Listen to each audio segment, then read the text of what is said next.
இந்த ஆகி தோன்றல பாத்துறா அதுவே எங்க அம்மா வீட்டுல எடுத்து கொடுத்ததுதான்.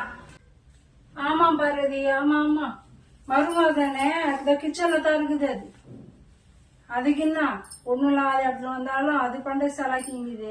ஆமா ஆமா ஆமா ஆக்கதோ அரிக்குது தூண்டுறதும் ஒன்னுத்துக்கு லாய்க்குனாலும் மத்த வேலை மட்டும் கரெக்டா ஆகுது பாரதி. ஒண்ணு ஆகுது வாழ்வதுங்களா வந்து வாழ்வு போற. சரி பாரதி வைக்கிறேன், எனக்கு நேரம் ஆகுது. என்ன சொல்றீங்க?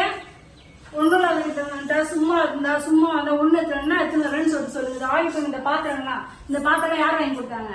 எங்க அம்மா வீட்டுல தான் வாங்கி கொடுத்தாங்க. இந்த போர் அடிச்சவன் பாருங்க டிவி, இந்த டிவி எங்க அம்மா வீட்டுல தான் வாங்கி கொடுத்தாங்க. இதோ ஃப்ரிட்ஜ் நல்லா சின்ன ஐஸ் வச்சு குடிக்கணும், இந்த ஃப்ரிட்ஜ் எங்க அம்மா வீட்டுல வாங்கி கொடுத்தாங்க. துணி தைக்கிறது வாஷிங் மிஷின் அரைக்கிறது எங்க அம்மா வீட்டுல வாங்கி கொடுத்தாங்க. கட்டில யார் வாங்கி கொடுத்தது? எங்க அம்மா வீட்டுல தான் வாங்கி கொடுத்தாங்க. மெத்து பத்தும் தூங்குது பெட்டும் பையன் தூங்குற யார் பெட்டே எங்க வீட்டுல வாங்கி கொடுத்தாங்க. அவ்வளோ ஏன் படுத்து தூக்குறதா பாய் தரங்க எங்க அம்மா வீட்டுல வாங்கி கொடுத்தாங்க.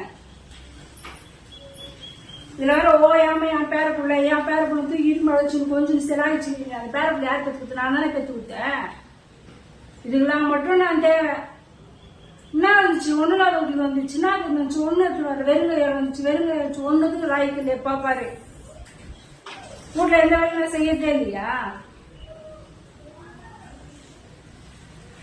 ஒண்ணுதான் வந்துச்சு. ஒண்ணு வேலையில அம்மா வீட்டு போறப்பெல்லாம் வரப்பெல்லாம் என்ன சும்மா இருந்தேன்னு சொல்லிட்டு வெளில போய் முதல்ல அவங்க அம்மா கேட்கறது நீங்க பெருமை அடிச்சுட்டா. எங்க அம்மா போறப்பெல்லாம் அரிசி பருப்பு மிளகாத்தூள் என்ன அந்த கிட்டெல்லாம் நான் சொந்த கொடுத்தா கூட என்ன அந்த ஒண்ணு வரல வெறும் சும்மா வந்தான்னு சொல்லியிருக்கீங்க.